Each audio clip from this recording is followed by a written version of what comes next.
Hi, it's Shorty, and I am here to read to you from the complete book of the Zodiac.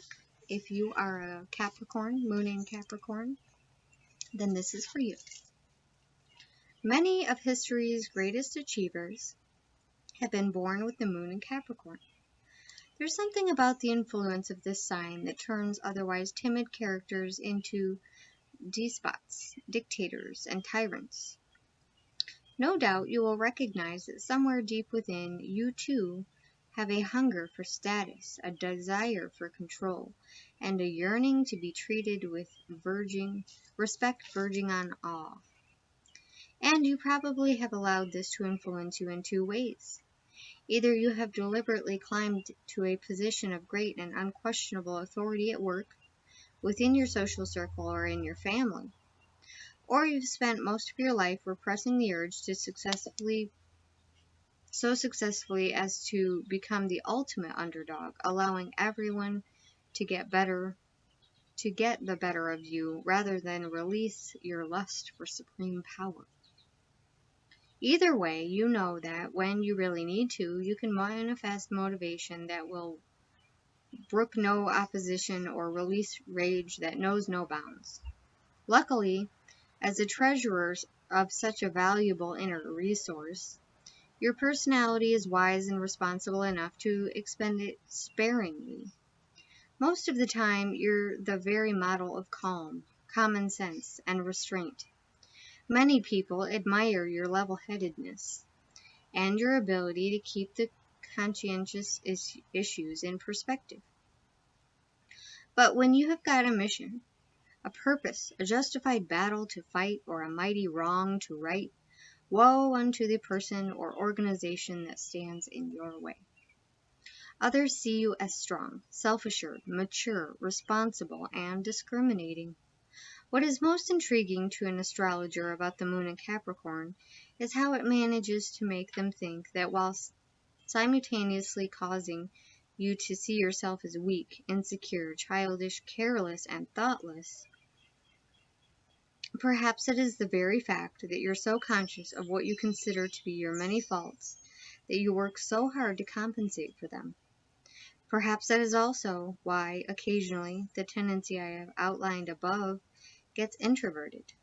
It's when you try too intently to manifest those positive traits that you end up drawing the negative ones to your loved one's attention. You have a strong need to control. Mainly, you apply this to yourself, repressing powerful urges and restricting what you consider to be stray emotional weaknesses. At times, though, you become determined to act as the restraining influence in lives of others, and you do so in what could only be called a very passionate fashion. Others are surprised to discover the extent of your feeling and the depth of your desire to do something about it. The more so because they are not used to the idea of anything ever bothering you. You're usually happy enough to let your partner take charge of the day-to-day decisions, but only when, in your mind at least, your mate is playing the role of the ship's captain to your admiral of the fleet. You're very attracted to individuals who are powerful in their own right. As a great commander, you want to be able to delegate with confidence, but tension can arise when a serious situation inspires you to leave your lofty office and take over the helm, obligating you to challenge your partner's notion about who's really in charge. The more confident you can become about how much power you really hold, the less you will ever need to prove the point, and the calmer your more tempestuous relationships will become.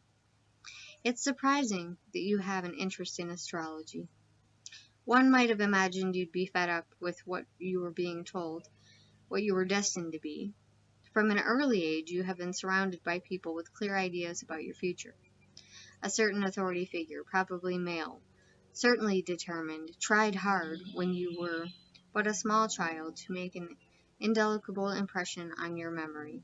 He or she left you in no doubt what was expected from you, and yet quite possibly some considerate amount of doubt about whether you would be able to live up to this person's ideal. If you got as much praise as blame, or as much understanding as criticism, you were lucky.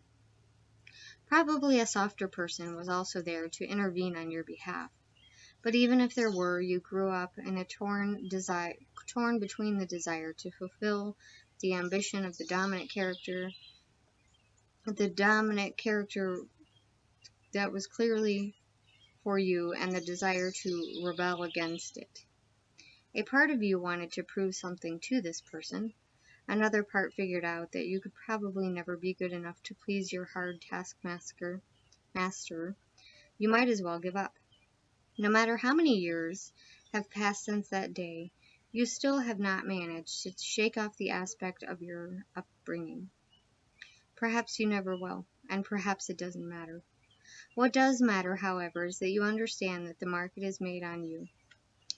As an aspect of your own psyche now plays a role of characterizer and disapprover, you keep yourself firmly in line as to hold back a side of yourself that sorely needs to be let out. Of late, the desire to do so has been exceptionally strong. You've made magnificent headway in freeing yourself from redundant inhibitions. But you still have further to go, and far greater freedom than you've ever known before lies ahead for you.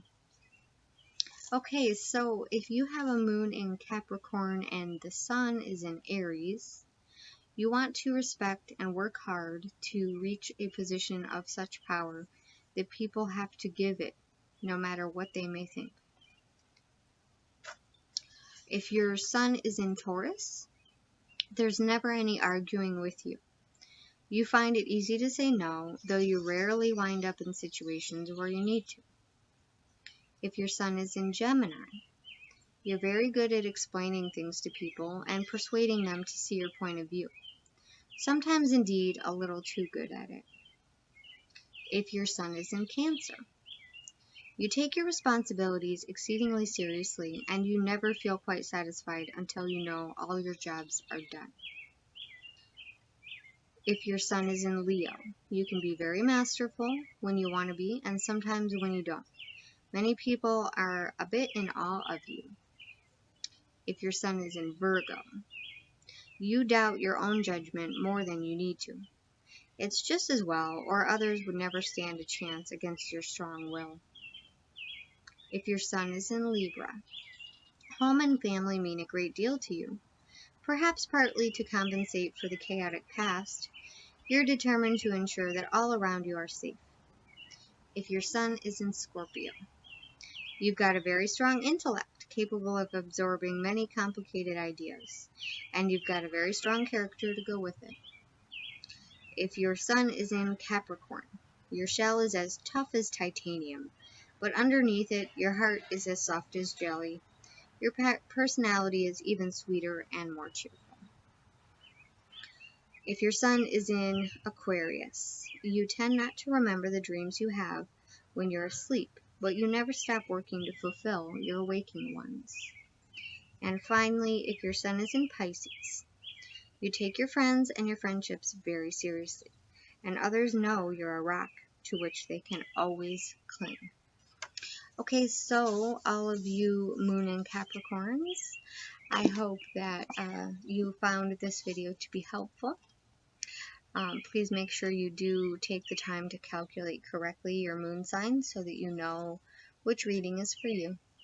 I hope you're having a wonderful day, and I love you.